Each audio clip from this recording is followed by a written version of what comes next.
सीधे बैठेंगे, मंत्र बोलेंगे। ओम सहना भवतु। इनहेल। ओम सहना भवतु। सहनो भुनक्तु। सह वीर्यं कर्वावहै। तेजस्विनावधीतमस्तु मा विद्विषावहै। ओम शांति शांति शांति। रिलैक्स।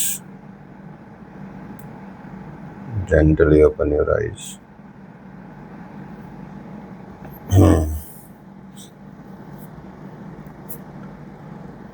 चलिए, तो आज आपका थर्ड सेमेस्टर का जो आपका फर्स्ट पेपर है उपनिषद उपनिषद योग ग्रंथ उपनिषद में हम इसको शुरू से ही करेंगे, क्योंकि कुछ आधार है योग के उपनिषद में। तो योग के जो उपनिषद लास्ट में दिए गए हैं वो इनसे आपको समझ में आएंगे, तो स्टार्टिंग से ही करेंगे। ये है ईशावास्योपनिषद, आपका पहला उपनिषद है। और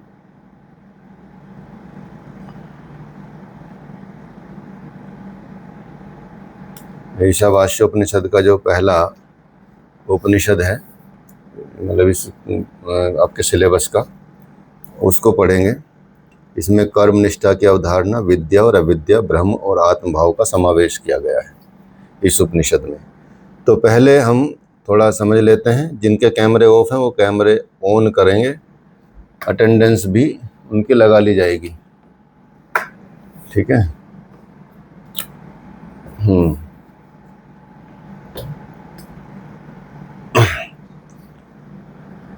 चलिए, तो सबसे पहले इसका एक थोड़ा इंट्रोडक्शन समझ लेते हैं कि उपनिषद को हम कितना महत्वपूर्ण माने, कितना समझे। क्योंकि वैसे तो बड़ा कह सकते हैं कि कोई इनके मुकाबले की कोई ग्रंथ नहीं होते। वेदों का ही सार है एक तरह से, और वेद सर्वोपरि कहे जाते हैं, सर्वश्रेष्ठ कहे जाते हैं, अपौरुषीय कहे जाते हैं। ये आप लोगों को सर्वविदित है। कितने वेद हैं, कौन बताएगा? कितने वेद हैं हमारे? 4। कौन कौन से? ऋग्वेद, यजुर्वेद, सामवेद, अथर्ववेद। हाँ, ऋग्वेद, यजुर्वेद, सामवेद, अथर्ववेद, ठीक है। तो ये 4 वेद हैं, और इनको कह सकते हैं कि वेद मतलब अपौरुषीय कहा जाता है, अर्थात किसी मनुष्य के द्वारा ये लिखे नहीं गए हैं। इनकी रचना ब्रह्म ऋषियों के द्वारा हुई है, वो भी भगवान के आदेश से। ये इनको मान के चलिए, और उन्होंने ध्यान में ये प्राप्त किए हैं, तब ये वेद आए हैं।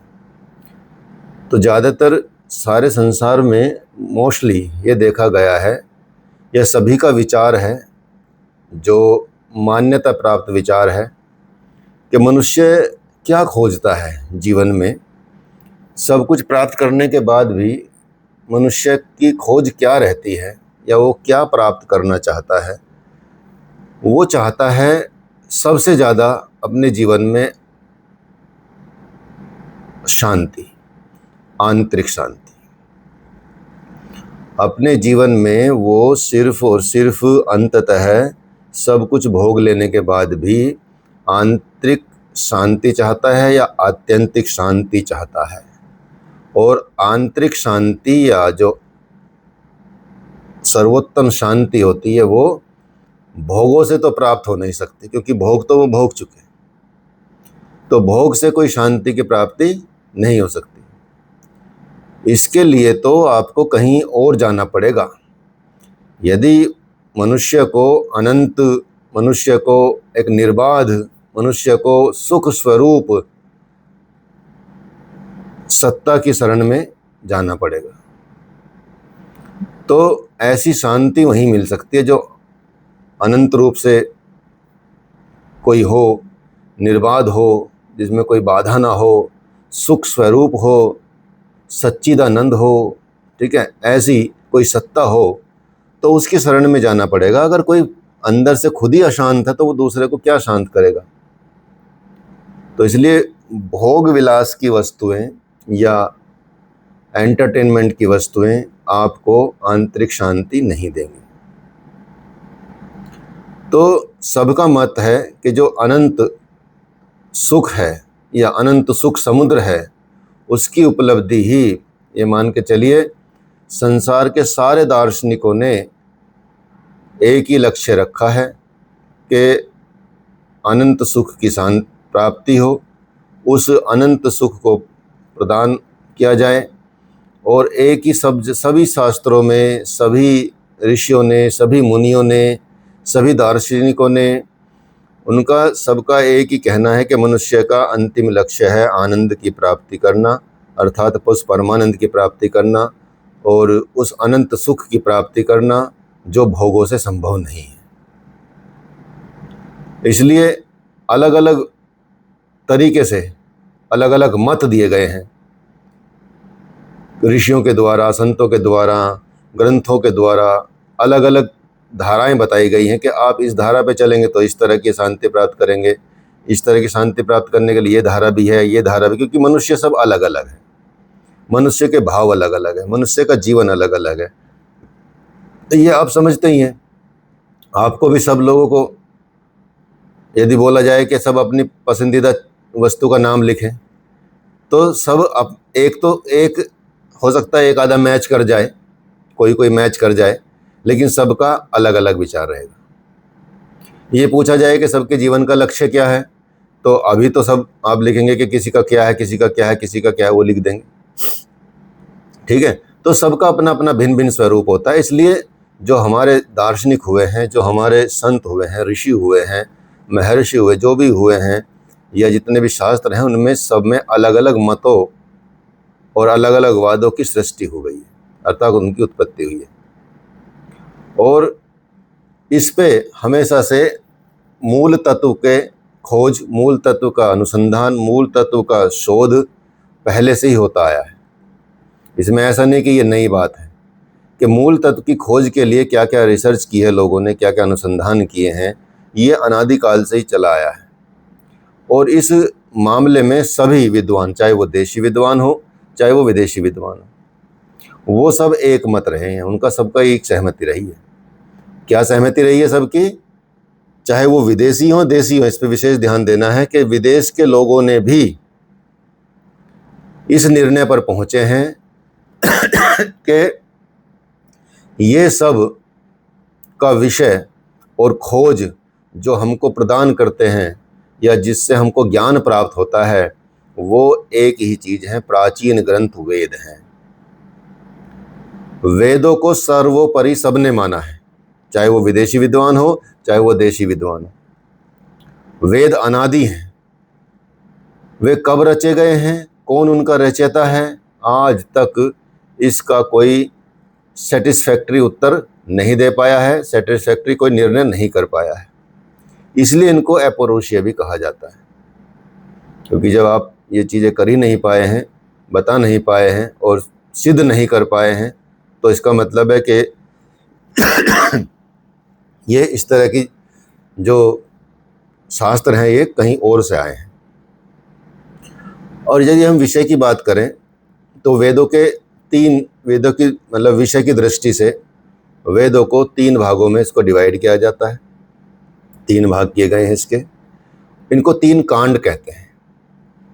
3 कांड कहे गए हैं वेदों को, 3 दृष्टि से इसको समझेंगे और इसमें 3 कांड का उल्लेख किया गया है। कौन कौन से 3 कांड हैं? एक है कर्म कांड, एक है उपासना कांड और एक है ज्ञान कांड।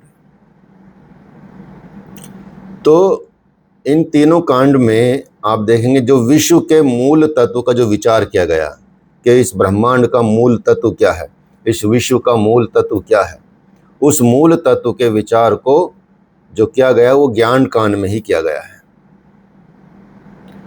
ज्ञान कांड में ही उस मूल तत्व पर विचार किया गया है, लेकिन कर्म कांड और उपासना कांड उस तत्व को उपलब्ध कराने की योग्यता देते हैं। आप उस ज्ञान कांड को तब प्राप्त कर सकते हैं जब आपके अंदर वो योग्यता आ जाए, और वो योग्यता आपको पहले कर्म कांड से आएगी, फिर ज्ञान कांड की तरफ बढ़ेंगे, उपासना कांड की तरफ बढ़ेंगे, फिर ज्ञान कांड में आप उसको प्राप्त कर सकते हैं। ये योग्यता देते हैं।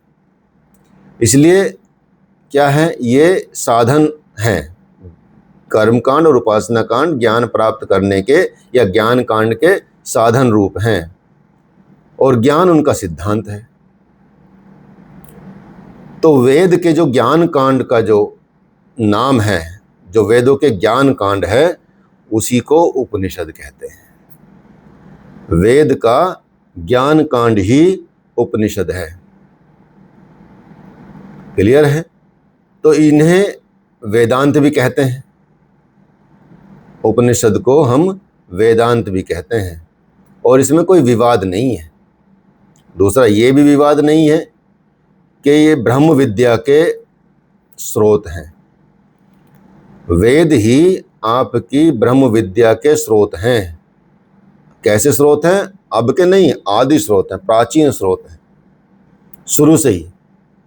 यदि हम ब्रह्म विद्या प्राप्त करना चाहते हैं तो इसमें कोई संदेह नहीं है कि आपको उपनिषद ही ब्रह्म विद्या का ज्ञान देंगे। इसलिए उपनिषदों का जो महत्व है, उपनिषदों का जो इम्पोर्टेंस है, वो वैदिक जो परंपरा को मानने वाले हैं उनमें भी मान्य है। ठीक है, साथ में ही यहाँ तक कि मतलब उनमें तो मान्यता रहेगी अपने ग्रंथों में, लेकिन दूसरे लोगों में, जो चाहे कह सकते हैं दूसरे धर्म के भी हैं, उनमें भी उन्होंने भी इनकी गंभीरता को समझा है, इनकी मधुरता को समझा है, इनके तत्व ज्ञान को समझा है, और इससे वो इनमें मंत्रमुग्ध हुए हैं, अर्थात बहुत ज़्यादा आकर्षित हुए हैं। चाहे वो आप देखेंगे दारा शिको हो, या जो सूफ़ी सेंट रहे हैं, बुल्ले शाह हो, फैज़ी हो, ऐसे कई मुस्लिम इस्लाम धर्म के मानने वाले भी, उन्होंने भी इस उपनिषद के सिद्धांत को समझा है, और उन्होंने इसी को आधार भी बनाया है। यहाँ तक कि अपने जीवन का आधार भी उन्होंने ये बनाया है। चाहे उनको मतलब समस्याएं झेलनी पड़ी हों, निष्कासन झेलना पड़ा हो, या कुछ और ऐसी झेलनी पड़ी हैं चीज़ें, लेकिन फिर भी उन्होंने इस चीज़ को, और कुछ तो ऐसे हुए हैं जो मंसूर और समर्द जैसे जो लोग हुए हैं इस्लाम धर्म के मानने वाले, उन्होंने तो ये तक कह दिया कि हमारा सिर काट दो भाई, लेकिन हम ये उपनिषद के सिद्धांत को नहीं छोड़ेंगे। उपनिषदों की इतनी महत्ता उन्होंने समझी है। सिर्फ हम वर्तमान में भारतीय नहीं समझ पा रहे हैं, इसलिए कभी पढ़ नहीं पा रहे हैं। वो तो भला हो उत्तराखंड संस्कृत यूनिवर्सिटी का कि जो बच्चे उसमें एडमिशन लेते हैं वो इसको पढ़ पाते हैं, और कोई कॉलेज में पढ़ा भी पाते हैं, ये भी बड़ी बात है। नहीं तो बस सीधा एग्ज़ाम में जाते हैं और कुछ ना कुछ लिख के आ जाते हैं। ठीक है, तो वो भी नहीं पढ़ पाते।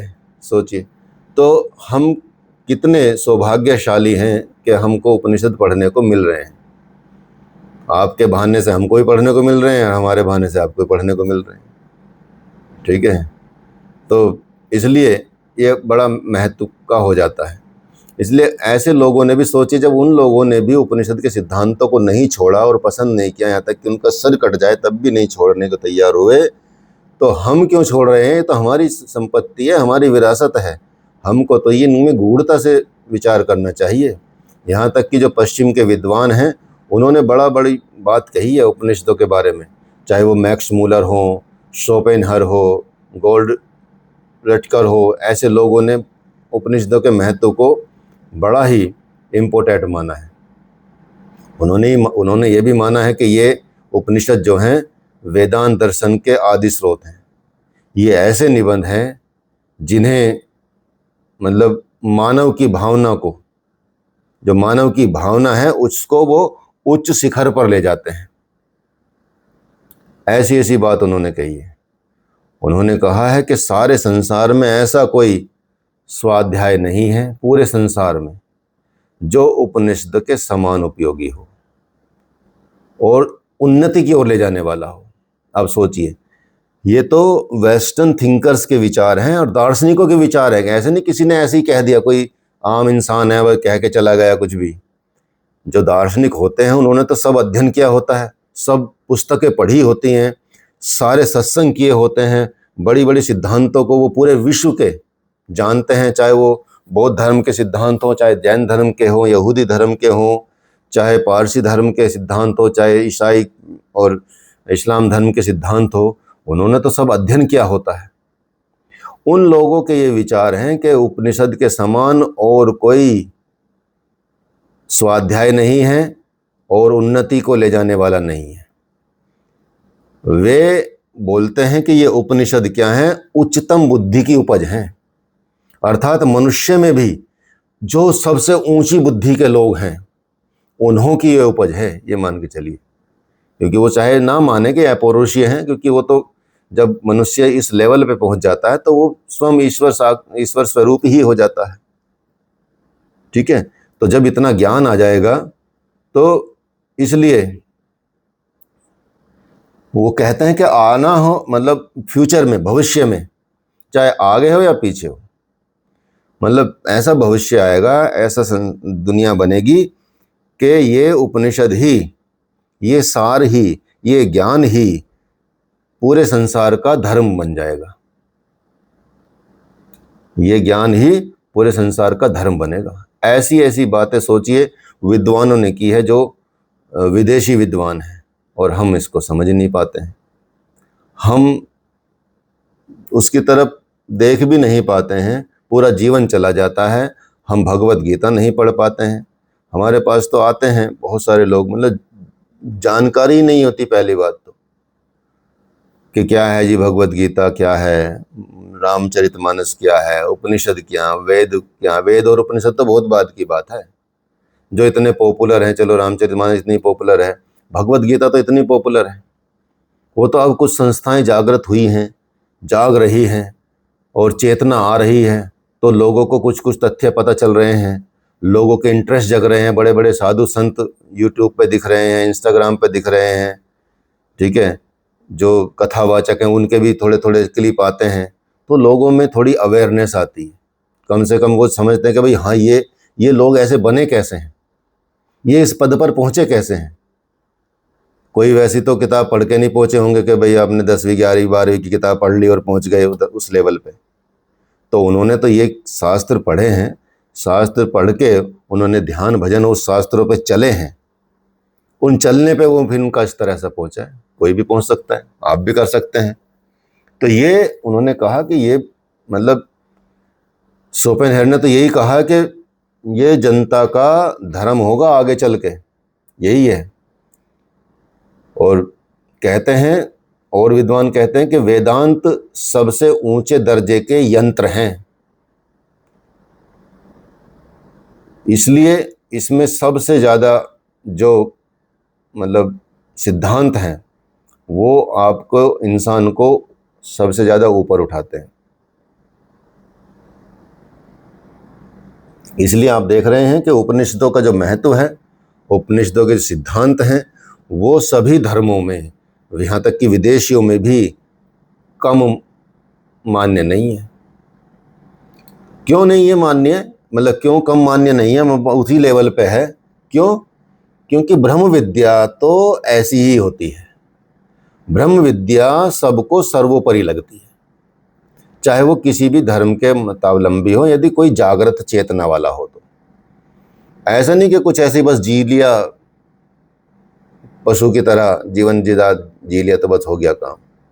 ठीक है, तो ब्रह्म विद्या की ऐसी महिमा होती है कि यदि थोड़ा भी इसमें कोई चल गया तो उसको ऐसे ऐसे जीवन के अनुभव होंगे कि वो आम इंसान तो कर नहीं पाएगा। इसलिए इसकी महिमा ऐसी है कि पूरे विश्व में एक मान्य हो जाती है। मतलब सत्य तो सबको अच्छा लगेगा ना, अगर कोई छल कपटी नहीं होगा तो उनको। तो ये बताया जाता है, जिसने भी उपनिषदों का अमृत पान किया है, वेदों का अमृत पान किया है, ऐसे शास्त्रों का अमृत पान किया है, वो इसके लिए, मतलब इस पे लट्टू हो गया, ये मान के चलिए, निहाल हो गया है इनको पढ़ के।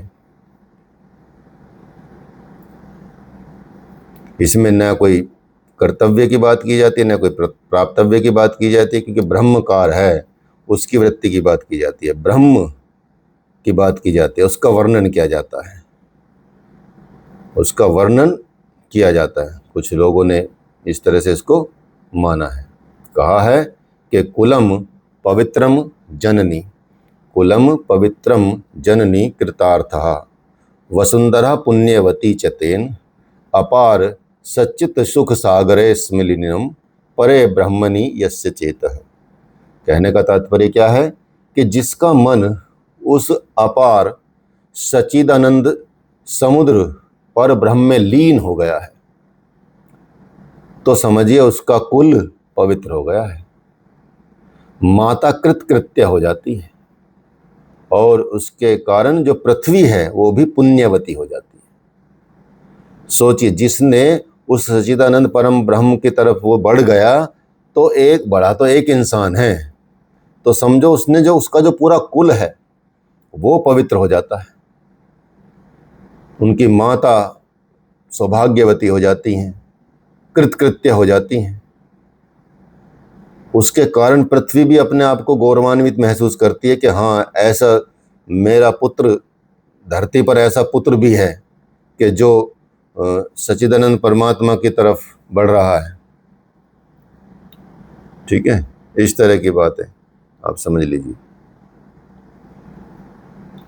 1 सेकंड होल्ड करना है।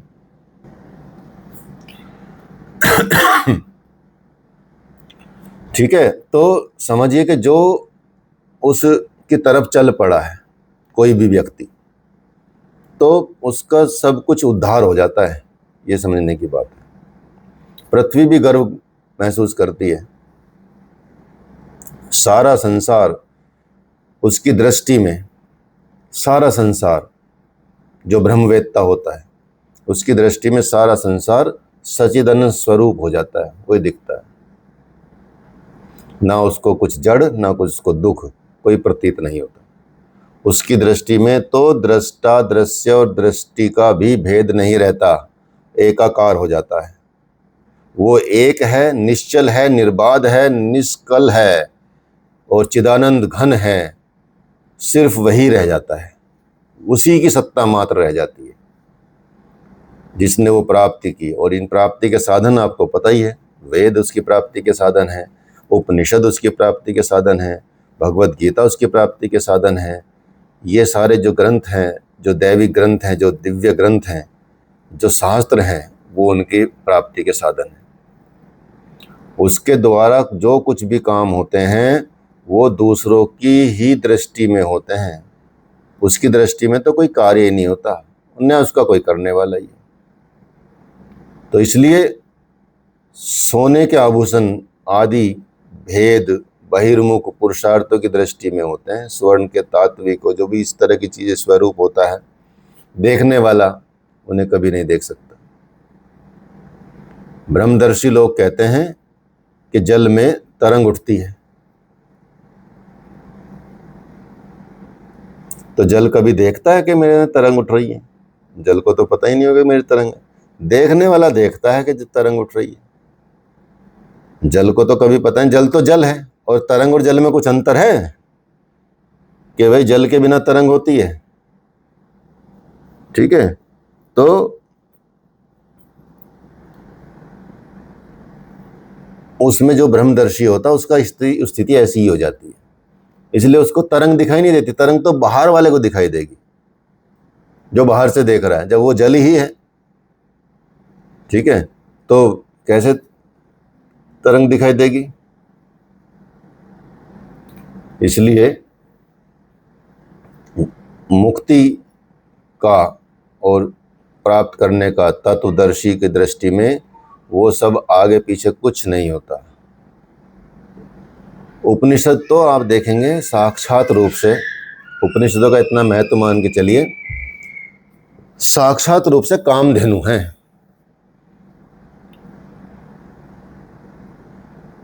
जो ब्रह्म सूत्रों की रचना की है, रचना भी है, इनके वाक्यों को और शब्दों की संगति लगाने के लिए हुई है। ब्रह्म सूत्र जो उस पर भाष्य लिखा है शंकराचार्य जी ने, तो ब्रह्म सूत्रों की रचना भी इसी के उपनिषदों के आधार पर हुई है। उपनिषद, भगवत गीता और ब्रह्म सूत्र, इनको प्रस्थान त्रयी कहा जाता है। इन ग्रंथों को मिला के तीनों को प्रस्थान त्रयी कहते हैं, प्रस्थान त्रयी।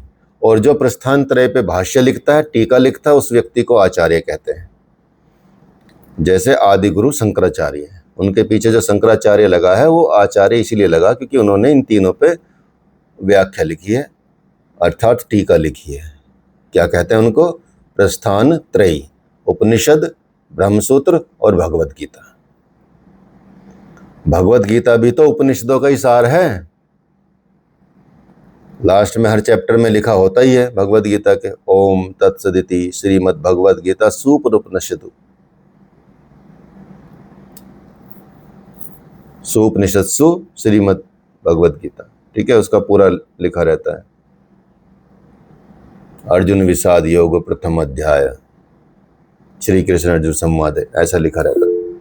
तो पूरा आप उसमें देख सकते हैं। हाँ जी, कुछ बोलना चाह रहे हो? हाँ जी प्रणाम। हाँ जी प्रणाम। सर मैं ये कह रहा हूँ, जो आचार्य शंकर जी ने जो ये अपना सौंदर्य लहरी नाम से एक ग्रंथ की रचना की थी, मेरे को रिकॉल हो रहा था, सौंदर्य लहरी, वो किस संदर्भ में? वो भी इसके मतलब सौंदर्य लहरी का उनका जो है वो भगवान शिव की उपासना की है ना उन्होंने, हाँ हाँ, उसके संदर्भ में है। जैसे उनके जितने भी ग्रंथ का जो मेन पॉइंट केंद्र बिंदु जो रहता है द्वैतवाद है। हाँ ये हाँ सौंदर्य लहरी मतलब शंकर जी के मतलब उनके, हाँ, उनके उसमें लिखा है ना सारा, ये सौंदर्य लहरी है देखो। अच्छा अच्छा, उन्हीं का उसमें लिखा गया। उसमें बड़े सिद्धांत है, बहुत अच्छी पुस्तक है, पढ़नी चाहिए आपको। योगी ग्रंथ है वो भी। हाँ, बाकी हम तो इसको अभी डाल ही देंगे यूट्यूब पे। ठीक है, तो ये है। तो जो ब्रह्मसूत्र की रचना भी इसी के आधार पर की गई है। भगवत गीता भी, भगवत गीता को कहा गया है कुछ संतों के द्वारा भी कि ये जो भगवत गीता है वो मिल्क है, दूध है। उपनिषद तो क्या हो गया? कामधेनु हो गया, गाय हो गई, और धोने की जो प्रक्रिया हो गई वो ब्रह्मसूत्र हो गई, और जो निकला फल वो दूध हो गया, दुग्ध। ठीक है, यहाँ तक कि जो मस्तराम बाबा हैं उन्होंने भी अपने सत्संगों में बहुत जगह कहा है, उनकी जो भगवत गीता है मस्त भाष्य नाम से है, उसमें भी सबसे पहले उन्होंने इसी का संदर्भ दिया है भगवत गीता के बारे में कि ये दूध है। बस आपको तो बनी बनाई चीज़ मिल रही है भगवत गीता। जो शास्त्र में भगवत गीता में आप पढ़ेंगे और जो अभी उपनिषद का अध्ययन करेंगे आप, ठीक है, आपको लगेगा ही नहीं कि कोई भी सिद्धांत भगवत गीता में छूटा है उपनिषद का। हाँ, उपनिषद में थोड़ा बड़ा बड़ा करके दिखाया गया, एक्स्ट्रा करके दिखाया गया, बताया गया है, लेकिन वहां उसका सार दिखा दिया गया है, सूप बना दिया गया ना, उसका एक तरह से निचोड़ बना दिया गया है। तो भारतवर्ष में जितने भी आस्तिक संप्रदाय हैं उन सब के आधार ये प्रस्थान त्रयी ग्रंथ हैं। प्रस्थान त्रयी क्या क्या बताया? प्रस्थान त्रयी में कौन कौन से ग्रंथ आते हैं? कौन बताएगा? कौन कौन से ग्रंथ आते हैं? सर ये उपनिषद, भगवत गीता, ब्रह्मसूत्र। हाँ, उपनिषद, भगवत गीता और ब्रह्मसूत्र। भगवत गीता, ब्रह्मसूत्र। हाँ, और इन तीनों पे शंकर भाष्य है, शंकराचार्य जी ने भाष्य लिखा है। अच्छा, तो इन्होंने श्रीमद् भगवत गीता पे भी लिखा है कि गीता भाष्य लिखा है? हाँ बिल्कुल लिखा है। भगवत गीता पे तो भाष्य हनुमान जी ने भी लिखा है, लेकिन जल्दी से मार्केट में उपलब्ध नहीं होता। हनुमान जी तो वहीं थे ना, उनकी छत पे बैठे हुए थे। हाँ हाँ, वो ऊपर थे। हनुमान जी ने तो सुनी है भगवत गीता, अर्जुन के ऊपर ही तो थे। हाँ, छत्र पे तो थे, रथ पे। हाँ, तो उन्होंने भी भगवत गीता पे भाष्य लिखा है हनुमान जी ने। वो बहुत उत्तम है, मतलब, लेकिन वो मिलता नहीं, जल्दी से मिलता नहीं है। वो या सच्ची में हनुमान जी बैठे हुए थे? हैं क्या? सर जी, हनुमान जी सच्ची में ऊपर बैठे हुए थे छत पे? हाँ बिल्कुल, झूठे में कोई होंगे? झूठ, छत्र पे बैठे हुए थे, छत्र पे। हाँ, सच्ची और झूठ क्या होता है? नहीं, इनका कहने का था छत पर। नासतो विद्यते भावो मेरे को ये था शायद हनुमान जी ना को भाव बताया हुआ होगा कुछ। ना भाव विद्यते सत्य, नासतो विद्यते भाव। सत्य का तो कभी अभाव नहीं होता ना, और असत्य कभी होता नहीं है। ठीक है, तो सच में गीता है वो उपनिषद पे आधारित है, तो फिर उपनिषद और भगवत गीता दोनों को अलग अलग प्रस्थान त्रयी में क्यों लिया जाता है? क्या बोल रहे हो? मैं कह रहा हूँ जो भगवत गीता है वो उपनिषदों का सार है ना, हाँ, तो फिर प्रस्थान त्रयी में उपनिषद और भगवत गीता दोनों को अलग अलग क्यों लिया जाता है? हाँ, बिल्कुल सही। उपनिषद जो भगवत गीता है वो समय के हिसाब से दी गई है, और वो सर्वोपरि है। जो उपनिषद हैं वो हर स्थिति में ये जो भगवत गीता कहाँ से आई है? जब एक स्थिति उत्पन्न हुई संसार में, तब भगवत गीता दी गई है, उसका सार दिया गया है। ठीक है, इसलिए इसको प्रस्थान त्रय में शामिल किया जाता है, क्योंकि उपनिषद से आप भगवत गीता नहीं समझ सकते। भगवत गीता एक विशेष प्रयोजन के लिए दी गई है, विशेष उद्देश्य के लिए दी गई है, और उपनिषद सर्वोपरि है, सब कुछ उसमें इंक्लूड है। ठीक है, तो इसलिए इसको इसमें काउंट किया गया है। सर हाँ जी, ये प्रस्थान से लिया गया ना, तो संधि विषय प्रस्थान से लिया है ना, मतलब एक जगह से दूसरी जगह जाना, हाँ प्रस्थान से उसी वही अर्थ हुआ ना। हाँ, वही अर्थ है। अच्छा, तो आप देखेंगे सारे संप्रदायों के जितने भी आचार्य रहे हैं उन्होंने सबने यही व्याख्या लिखी है, चाहे वो विशिष्ट अद्वैत हो, अद्वैत हो, द्वैत अद्वैत हो, शिवाद्वैत हो, ये सभी संप्रदायों की आधारशिला यही तीनों ग्रंथ हैं। सारे सिद्धांतों की जितने भी हमारे आस्तिक संप्रदाय हैं सबकी जो आधारशिला है वो तीन ही ये ग्रंथ माने जाते हैं। इन्होंने अपने अपने विचार के अनुसार सब आचार्यों ने उसमें अपने सिद्धांत की झांकी प्रस्तुत की है। और अद्वैतवाद के तो प्रधान आचार्य आपको पता ही है कौन है? शंकराचार्य। तो उन्होंने भाष्य की पूरी गंभीरता को समझा है, उसकी विद्वता को समझा है, प्रामाणिकता को स्वीकार किया है, इसकी विशेषता को स्वीकार किया है। उनके साथ साथ सभी ज़्यादातर जितने भी गंभीर लेखक रहे हैं उन्होंने सब ने इसको बड़ी मतलब महत्वपूर्ण मान के उसको व्याख्यात किया है सब ने। तो और भी भाष्य मिलते हैं, ऐसा नहीं कि सिर्फ उन्हीं का भाष्य है, और लोगों के भाष्य हैं, और संत अभी भी संत भाष्य लिखते ही हैं, लिख रहे हैं। ठीक है, हमारे गुरुदेव का भाष्य है भगवद गीता पे, बहुत बड़ा, मतलब दो वॉल्यूम में, बड़े बड़े वॉल्यूम में उनका भाष्य है। पतंजलि योग सूत्र पे हमारे गुरुदेव का भाष्य है, आत्मदर्शन पे उनका भाष्य है, आत्मदर्शन उनका ग्रंथ है। तो ये अभी भी संत लिखते हैं, अभी भी संत अपने प्रवचनों में वो बात करते हैं, और वो प्रवचन फिर उनके भाष्य बन जाते हैं। क्योंकि कहाँ से उनके सिद्धांत उतरते हैं, कैसे उतरते हैं, तो आप मतलब सोच भी नहीं सकते कि ये कैसे आएगा। तो इसलिए इसमें जो उपनिषद हैं इतने ये महत्वपूर्ण हो जाते हैं। तो आज तो मान के चलिए कि इस समय तो वैसे तो उपनिषद तो बहुत माने जाते हैं, लेकिन फिर भी कोई 108 हैं, 112 उपनिषदों का भी उल्लेख है, 118 उपनिषदों का भी उल्लेख है। ठीक है, ऐसे बहुत उपनिषद हैं, हर चीज़ पे उपनिषद लिखे गए हैं।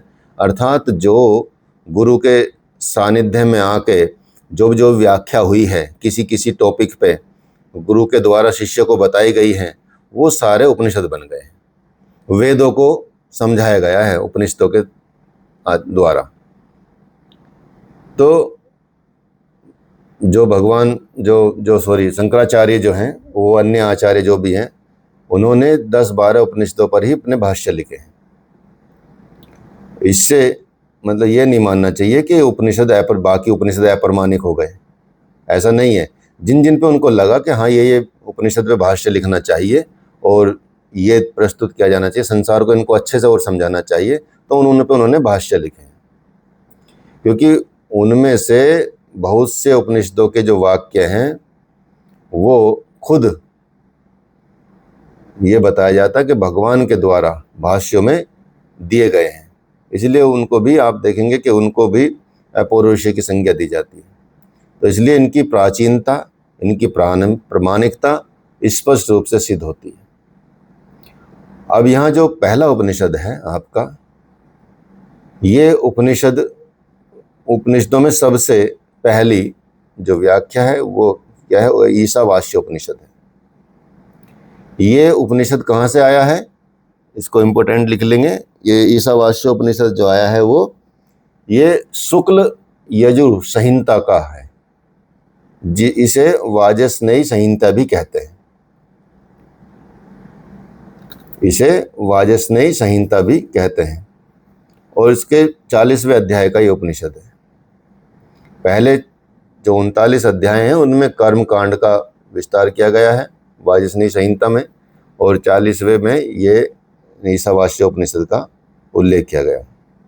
तो इसलिए उस कांड का ये अंतिम अध्याय मान के चलिए, इसलिए इसमें ज्ञान कांड का विस्तार किया गया।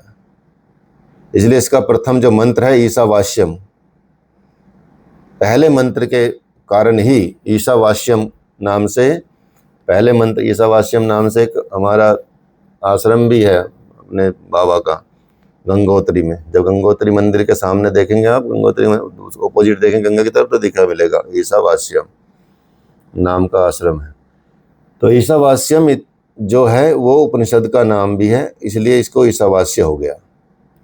आकार में भी छोटा है, बहुत बड़ा तो है नहीं, महत्वपूर्ण भी है, और ये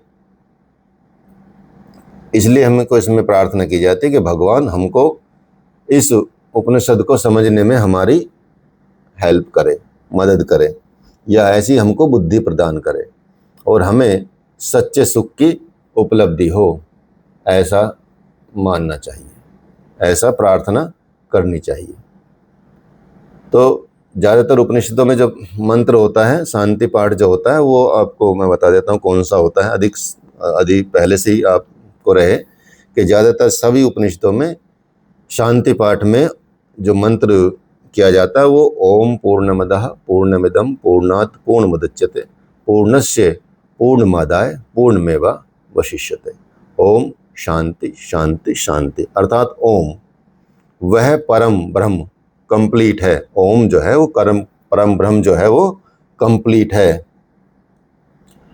ये उसका कार्य ब्रह्म भी कंप्लीट है। क्यों? क्योंकि पूर्ण से ही पूर्ण की उत्पत्ति होती है। अपूर्ण से पूर्ण तो उत्पन्न हो नहीं सकता, पूर्ण से ही पूर्ण उत्पन्न होता है।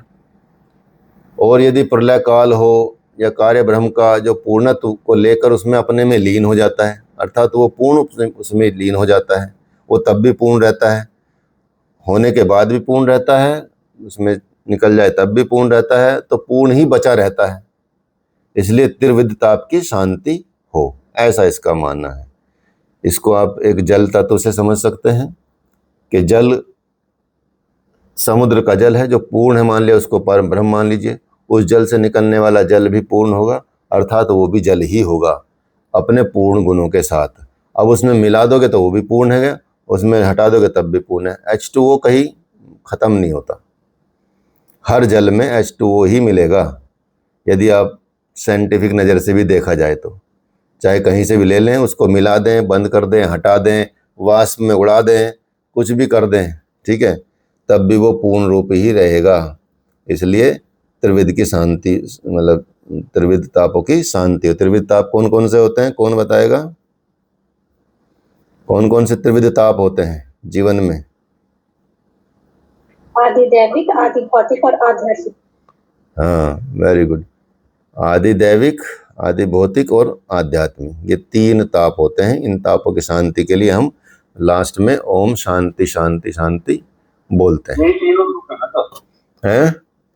यही तो तीनों दुख है। संसार में यही 3 दुख होते हैं।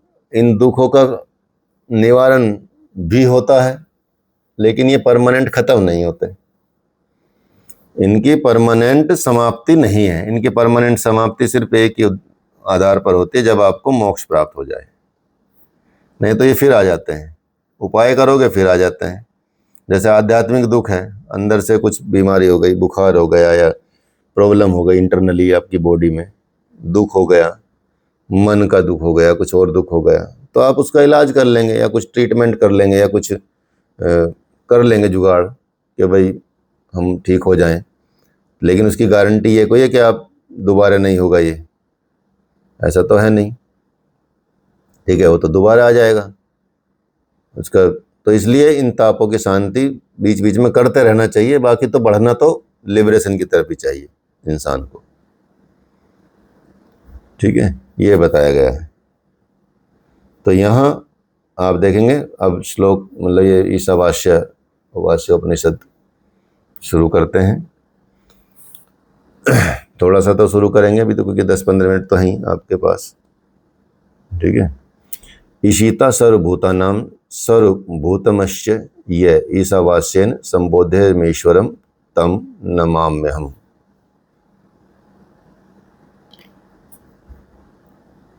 अब इसको समझेंगे आप, यहाँ देखेंगे ओम ईशावास्यमिदं सर्वम यत्किंचम जगत्या जगत तेन त्यक्तेन भुंजयामा मृग ग्रहम कस्य स्विदनम। ये पहला श्लोक है ग्रंथ में जो लिखा है आपका, ईशावास्यमिदं, क्योंकि ये शुरू हुआ किससे? ईशावास्यमिद से।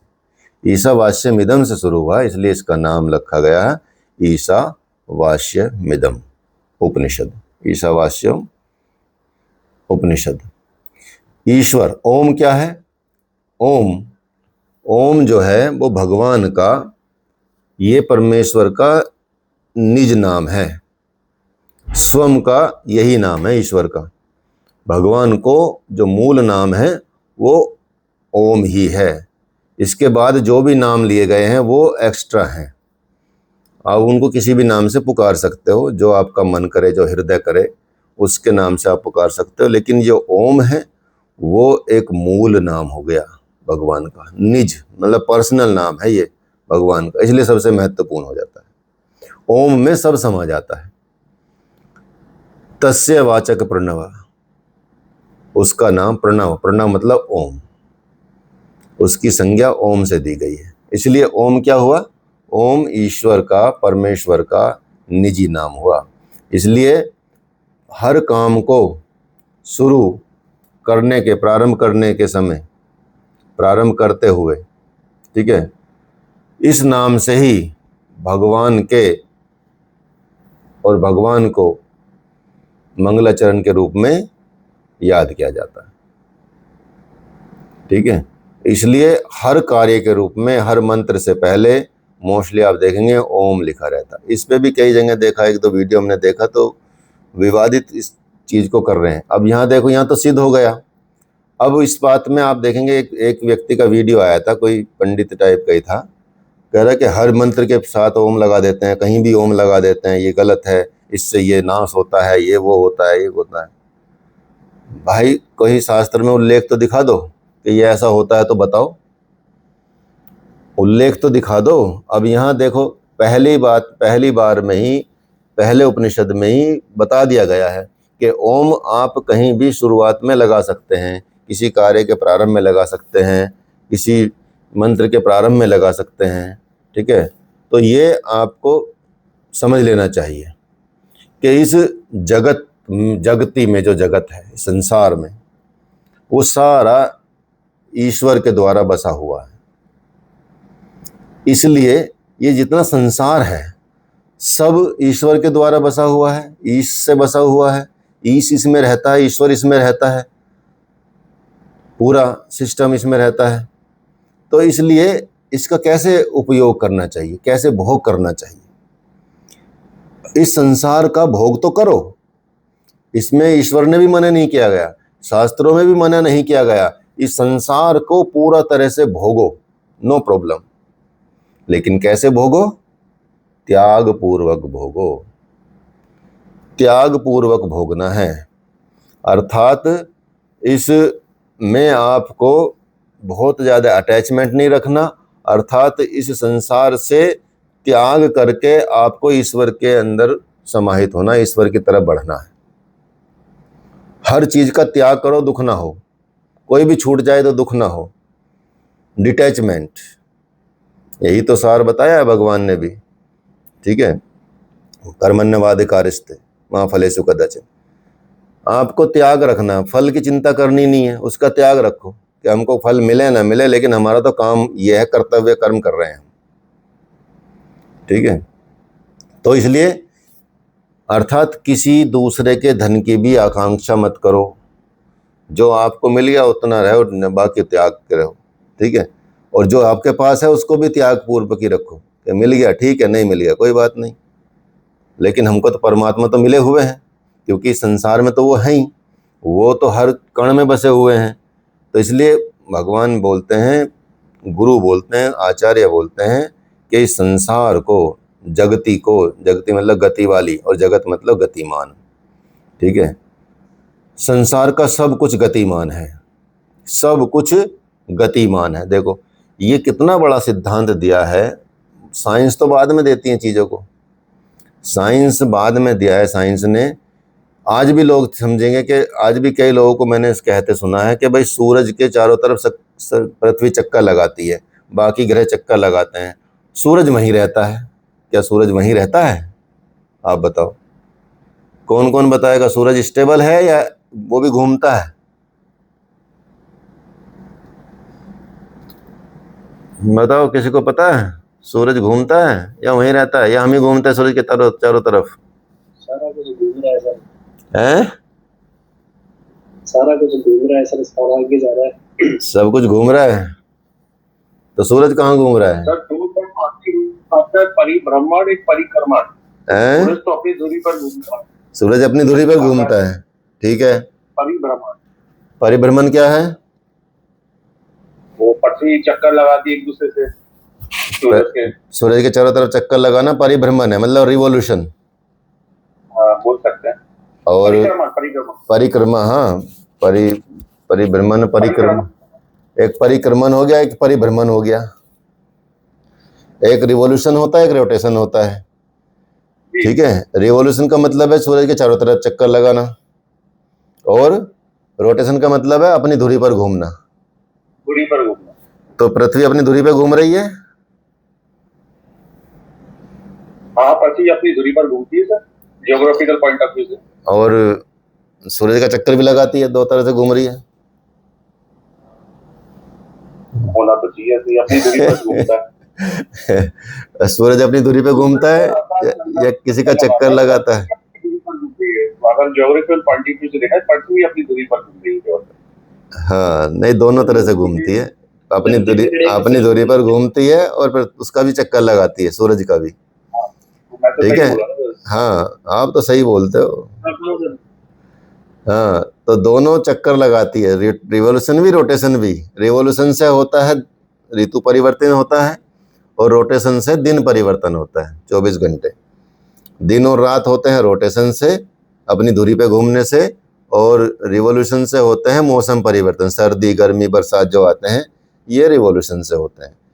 ऐसे ही सूरज भी अपनी धुरी पर भी घूमता है और चक्कर भी लगाता है गैलेक्सी का, जिस गैलेक्सी में है, अपने ग्रहों के साथ, अपने परिवार के साथ, जो उसका सोलर सिस्टम है उसके साथ वो भी घूमता, चक्कर लगाता है, ठीक है। ऐसे चल ही रहा है। तो ये सिद्धांत आप देखेंगे पहले ही उपनिषद में दिया गया है। कहा गया है कि जगति का मतलब है गति वाली, और जगत का अर्थ है गतिमान। ये बताया गया इसमें कि संसार का सभी कुछ गतिमान है, कुछ भी रुका हुआ नहीं है। और आपको पता है, आइडिया है कितने किलोमीटर स्पीड से आप रोटेट करते हैं? पृथ्वी की कितने किलोमीटर की घंटे की रोटेशन है? लगभग 1660 किलोमीटर प्रति घंटा रोटेशन होता है पृथ्वी का। 1660 किलोमीटर प्रति घंटा की रोटेशन है। और रिवॉल्यूशन कितनी है? 1,00,000 किलोमीटर प्रति घंटा। लगभग 1,00,000 किलोमीटर से आप दौड़ रहे हैं सूरज के चारों तरफ। सोचो, आपको पता चल रहा है? आभास हो रहा है आपको? बिल्कुल भी आभास नहीं हो रहा, लेकिन स्पीड इतनी है। तभी तो 365 दिन में ऐसे चक्कर लगा देती है सूरज का अपनी सर्कल पे, ओवल शेप पे, ठीक है। तो हमको लगेगा नहीं, घूम नहीं रहा, लेकिन सब घूम रहा है। आपके शरीर में 24 घंटे कितने परिवर्तन हो रहे हैं? हर क्षण बदल रहा है आपका शरीर, हर क्षण। यदि इसको दिखाया जाए स्लो मोशन से तो आपको लगेगा भाई हाँ, ये बाल भी बदल रहे हैं, स्किन भी बदल रही है, ये बदल रहा है। उसको टाइम जोन में उसको स्ट्रेच कर दिया जाए, यदि जैसे फिल्म बनाते हैं ना, उसमें एडिट करते हैं तो उसको स्ट्रेच कर देते हैं, जो आपका बार वो होता है। तो इसलिए आप देखेंगे कि सब कुछ क्या घूम रहा है, सब कुछ गतिमान है। ये पहले सिद्धांत दे चुके हैं, जबकि कुछ लोग आज भी नहीं बताते हैं, समझ आता है उनको। सूर्य जो साइंस ने तो बाद में बताई सारी चीज़ें, सूर्य, पृथ्वी, चांद, तारे, सब में गति है। यहाँ तक कि उनके एक एक अणु में भी गति बताई जाती है। तो क्या गति ये ऐसी हो रही है कि बस बस गति हो रही है? ऐसा तो है नहीं कि गति ऐसी हो रही, यूं ही हो रही है। नहीं, ऐसे नहीं हो रही है। इस गति को कोई देने वाला है, कोई गति करने वाला है, इसको गति को कोई कर रहा है, कहीं ना कहीं कोई इसमें लगा हुआ है मूवमेंट में, तभी गति हो रही है। ठीक है, अगर मैंने मान लिया ये मोबाइल उठाया तो इसका मतलब मैंने, ये अपने आप तो उठ नहीं रहा है, ये तो कोई उठा रहा है, इसको मूव कोई कर रहा है। ठीक है, तो ऐसा तो नहीं सर, ऐसे ही रखा है अगर कोई उठा नहीं रहा है तो इसका मतलब है कुछ भी गति हो रही है तो वो कोई ना कोई गति दे रहा है उसको। कौन गति दे रहा है? कोई ईश है। ईश का मतलब कोई स्वामी है उसका। अब मैं इस मोबाइल का मालिक हूं, मान लीजिए, अगर एक क्षण के लिए मान लिया जाए। दूसरा व्यक्ति तो इसका मालिक नहीं है, तो दूसरा इसको उठाएगा भी नहीं, चोर के अलावा।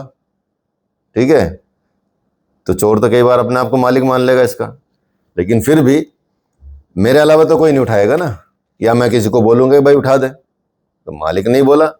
अर्थात कोई भी संसार में गतिमान है, कुछ भी चीज़ गतिमान है, गति देने वाली है, वो, इसका मतलब कोई उसका ईश है। ईश का मतलब स्वामी है। वो स्वामी कहीं अलग बैठा गति नहीं दे रहा है कि वो कहीं दूर बैठा उसको गति दे रहा है, क्योंकि वो गति करने वाले एक एक अणु में बसा है, वहीं बैठा है। अब गाड़ी चलाने वाला ड्राइवर गाड़ी में तो रहेगा, गाड़ी से बाहर से तो नहीं चला सकता। अब तो हालांकि रिमोट भी आ गया है, ठीक है, उससे भी चल सकती है, लेकिन फिर भी वो जो उसकी जो गति है उसमें तो काम करेगा ना, वो उसके लिए तो काम करेगा, उस पर्टिकुलर चीज के लिए काम करेगा कि भाई हाँ इसको गति दूं, तो वो उसी में बैठ के काम गति करेगा। इसलिए बोला जाता है कि कण कण में ईश्वर विराजमान है, क्योंकि एक एक अणु में वो बसा बैठा है, एक एक अणु में वो रहता है, तभी वो गति दे रहा है उसको। उसके बिना गति संभव नहीं है। इसलिए ऐसा कहा जाता है, जब एक एक अणु में वो बसा हुआ है और ईश या स्वामी की हैसियत से बसा हुआ है, ऐसा नहीं कि वो कोई वैसी है, तो उसका स्वामी है, तो तब तो ये सब उसी का हुआ। हमारा क्या हुआ? हमारा तो कुछ नहीं हुआ। अगर मनुष्य अगर ये धारणा कर ले कि विश्व का स्वामी वही है, तो संसार का जो उपभोग है वो किस बुद्धि से करेगा? आप समझ सकते हैं कि मेरा तो कुछ है ही नहीं, ये तो सिर्फ उसी का है सब कुछ, जो गतिमान है, जो चल रहा है, जो सब चीज़ें हो रही हैं, वो तो सब उसी का है, उसके अलावा कोई नहीं है। यदि ये मान लेना संसार, तो कितना राम राज्य जैसी स्थिति आ जाएगी। तो क्या समझेगा वो? यही तो समझेगा कि जो मैं खा रहा हूँ उसी का दिया हुआ खा रहा हूँ, उनका दिया हुआ ही पी रहा हूँ, उनका दिया हुआ ही काम में लाता हूँ। वो संसार के सारे पदार्थों का भोग करेगा, सबका भोग करेगा। कैसे समझ के? किंतु समझेगा, ये समझ कर ये करेगा कि ये सब उसका है, मेरा नहीं है। जब ऐसा समझ लेगा, जब इस तरह की विचार समझ लेगा, इस तरह की विचारधारा उसके मन में आ जाएगी, तो वो भोग करेगा। लेकिन कैसे करेगा? त्याग बुद्धि से काम करेगा। यही तो उसका सार है जो बताया है। वो भोग अपना त्याग बुद्धि से करेगा, वो काम करेगा लेकिन निसंग भाव से करेगा। संसार की सारी वस्तुएं उसकी, सब उसका, घर उसका, गाड़ी उसकी, सब बंगला उसका, सब कुछ उसका, लेकिन उसकी वस्तु को वो अपना नहीं समझेगा, तो मनुष्य ठीक है। और यदि उसने सोचा कि ये सब मेरा है, तो एक सिद्धांत आता है यम में, यम योग में यम है ना, क्या है यम में? 5 सिद्धांत कौन कौन से हैं बताइए? 5 सिद्धांत कौन से हैं यम में?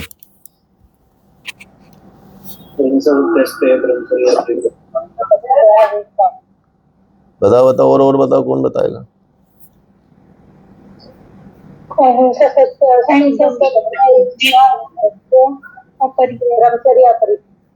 वेरी गुड, सब महान है। इतना कहाँ से पढ़ लिया तुम लोगों ने, इतना सारा आता है आप लोगों को। विद्वान है। अब समझिए आस्ते सर अपरिग्रह जो आप कहना चाह रहे हैं अपरिग्रह है, उसका पॉइंट ऑफ व्यू ना, जो मैं कहना चाह रहा अपरिग्रह नहीं है। जो मैं कहना चाह रहा हूँ वो है अस्ते। चोरी ना करना। हाँ, जब आप किसी की दूसरे की चीज को अपना समझोगे तो क्या माना जाएगा? चोर। चोर। अब जब हम चीज हमारी है ही नहीं, भगवान की है, और उसको हम अपना समझ रहे हैं, तो हो गए ना हम चोर। तो उस सिद्धांत को भगवान के अंश है, हमारा अधिकार तो बनता है। हम भगवान के अंश से हमारा अधिकार बनता है। किस पे अधिकार बनता है?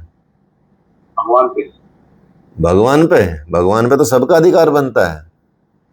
लेकिन कैसे हुए सर? लेकिन उस चीज को यदि आप अपना मानोगे तो चोर हुए ना।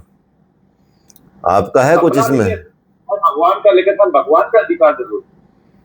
भगवान ने तो अधिकार दे ही रखा सबको, लेकिन यदि उसकी वस्तु को आप समझेंगे, अपना समझेंगे, क्योंकि जब बता ही दिया है कि वो कौन है जो चला रहा है, आपको भी कौन चला रहा है? आप अपना कान, आप अपना शरीर को अपना मान लो, तो आपका शरीर है ये बताओ? नहीं सर। शरीर आपका है? नहीं सर। कान आपके हैं? चलो कान तो होगा आपका। वो तो सर कारण शरीर में विलीन होने वाला है। वो चाहे कुछ भी हो, कान आपका है, नाक आपकी है, आंख आपकी है। बिल्कुल भी। तो कहना मना लो उससे, अगर है तो। अगर वो जब वो आपका है ही नहीं, तो आपके तो ईश्वर हैं। आपके कौन है? परमात्मा है। उनको अपना मानो, बाकी किसी को नहीं। समझ गए? उस दृष्टि से करोगे। क्लियर है? तो जो ऋषियों ने परंपरा डेवलप की है वो यही तो की है। अस्ते का सिद्धांत क्यों दिया गया? अस्ते का अब जब योग था, समझिए, ये कब आया होगा सिद्धांत? चलो मुझे बताओ, यम का सिद्धांत कब दिया होगा ऋषियों ने? बताओ किस युग में दिया होगा? बताओ। वेद काल से ही होगा सर। वेदों का जब मतलब शुरू से ही होगा ना, बहुत प्रारंभ, सृष्टि के प्रारंभ से ही मान के चलो। हाँ। चलो ये मान लो सतयुग से मान के चल लेते हैं, अगर छोटा भी मान तो कम भी करते हैं तो सतयुग से मान लेते हैं, ठीक है? तो ये बताओ उस वक्त चोर थे जब देवताओं का ही पहले क्या था, जो चोरी होती थी गैयाओं की चोरी होती थी, क्योंकि जो गैया रखते थे वो धनलक्ष्मी कहलाते थे। वो बहुत बाद की बात है, वो बहुत बाद की बात है, सृष्टि के प्रारंभ की बात से, जब चोर शब्द भी नहीं था। योग तो तब दिया गया ना। मुझे पता नहीं। हाँ, चोर नहीं थे, ठीक है? ऐसे चोर नहीं थे कि वो चोरी करें। सतयुग क्यों कहेंगे फिर किसी काल को? राम राज्य क्यों कहेंगे किसी काल को, अगर चोर होने लगे तो? हाँ, ये भी बात, ये पॉइंट है भाई। क्यों कहेंगे फिर तो व्यर्थ है ना कहना। सतयुग क्यों कहेंगे किसी काल को? फिर तो सतयुग नहीं कहा जाएगा ना, ठीक है? तो ये तब सिद्धांत दिया गया। तो किसकी चोरी करते होंगे लोग? अपने संपत्ति मानने की, भगवान की संपत्ति को अपनी संपत्ति मानना। आपके पास 24 घंटे हैं, 24 घंटे को आप 24 घंटे अपना मान लें और भगवान को एक भी समय ना दें तो वो चोरी हो गया। शरीर को अपना मान लें और भगवान के लिए ना दीजिए तो वो चोरी हो गया। इसको अस्ते क्या कहा गया है? वर्तमान में तो आप अस्ते बोल सकते हो कि इसी सामान चोरी कर लिया, ठीक है, वो अस्ते है। वहाँ फिजिकल बात नहीं है, यहाँ स्पिरिचुअल बात है। अस्ते का सिद्धांत स्पिरिचुअल बात है। कोई योगी बैठा हुआ जंगल में, वो अस्ते का मतलब क्या समझेगा? जंगल में आप योगी जाके बैठे हुए, तो उसको तो नियम का पालन करना पड़ेगा। अष्टांग योग जो दिया महर्षि पतंजलि ने, अष्टांग योग दिया। अष्टांग योग में कहाँ दिया उन्होंने? जंगल में बैठ के दिया। तो किस चीज की चोरी कर सका? अगर मन में ये विचार आ गया कि ये तप भी मैं कर रहा हूं, ये सिद्धि मेरी है, ये मेरा बल है, योग बल है, ये मेरा है, वो अस्ते है, उतना भी नहीं मानना, तब अस्ते का सिद्धांत साक्षात होगा, तब सिद्ध होगा अस्ते का सिद्धांत। ये आप फिजिकल लेवल पे मत जाइएगा वर्तमान में, इसको इतनी गूढ़ता से समझना होगा। तो इसलिए यही बताया गया, ये पहले बता दिया है शास्त्रों में कि वस्तु को, उसकी वस्तु को अपना समझना तो चोरी के समान है। जो अपने पास है जब उसे भी अपना समझना चोरी है, तो जो दूसरे के पास है तो वो तो भयंकर चोरी हो जाएगा। उसे अपनाने का प्रयत्न तो करना, तो समझो कि उसकी दृष्टि में दो चोरी हो गई। एक अपने सामान को चोरी मान कर लेना और अपने को सामान को अपना समझ लेना और दूसरे को भी अपना समझ लेना, ये डबल चोरी हो गई। तो ये जो संसार है, जो ये समझ लेता है ना, इस संसार को जो इस गूढ़ता को समझ लेता है, जो ये समझ लेता है कि संसार गतिमान है, गति कभी गति देने वाले के बिना नहीं आ सकती, इसलिए अणु अणु के भीतर है गति, इसलिए ये गति देने वाला भी अणु अणु में बसा हुआ है, वही सबका स्वामी है। फिर वह संसार से में निर्लेप निसंग त्याग पूर्वक भोग करेगा, इसके अतिरिक्त कुछ नहीं करेगा, किसी दूसरे के दृष्टिकोण को अपने सम्मुख ही नहीं रख सकता। इसी तरह से, तो इस तरह के सिद्धांत को आपको मानना चाहिए। इसलिए ये जो सिद्धांत दिए गए हैं अष्टांग योग के भी, जो आप योग पढ़ रहे हैं, ये ऐसा नहीं है कि भाई कौन से सिद्धांत हैं जो आज वर्तमान में देख रहे हैं, तो आप तो वर्तमान में पढ़ रहे हैं और वर्तमान का संसार एकदम डिफरेंट है। जो सूत्र तब दिए गए हैं संसार में तब दिए गए हैं जब ऐसा था ही नहीं, तो फिर किसके लिए दिए गए? वो ऐसी चीजों के लिए दिए गए हैं, वो है सिद्धांत। वहां जब आप इतनी गहराई में पहुंचेंगे तो योग समझ पाएंगे और आधार समझ पाएंगे योग का। समझ गए नहीं? तो इसको आप गूढ़ता से समझे तो लोगों को बताने में आपको इतना गौरवान्वित महसूस होगा कि आप सोचेंगे, मतलब लोग भी सोचेंगे भाई कहाँ से लाया ये बंदा। ठीक है, ऐसा ऊपरी ऊपरी नहीं जाना, ऊपरी ऊपरी बोल दो, दो चीज सीखी और फिर किताब मतलब वीडियो बना ली, उस पर काम नहीं करना। गूढ़ता होनी चाहिए आपके अंदर, ठीक है, गहराई होनी चाहिए। इसलिए ये जो टॉपिक है उसको पढ़ा के ख़त्म कर सकता हूँ आपके उपनिषद में भी जो टॉपिक दिए गए हैं, लेकिन मैं पूरा उपनिषद क्यों पढ़ा रहा हूँ, सारा उपनिषद क्यों पढ़ाऊंगा? ताकि आपको गहन और गूढ़ता पता चले और रियलिटी पता चले संसार की क्या होता है। ठीक है, तो आज के लिए इतना ही रखते हैं, टाइम भी बहुत हो गया है, 12:08 हो गए हैं। ठीक है।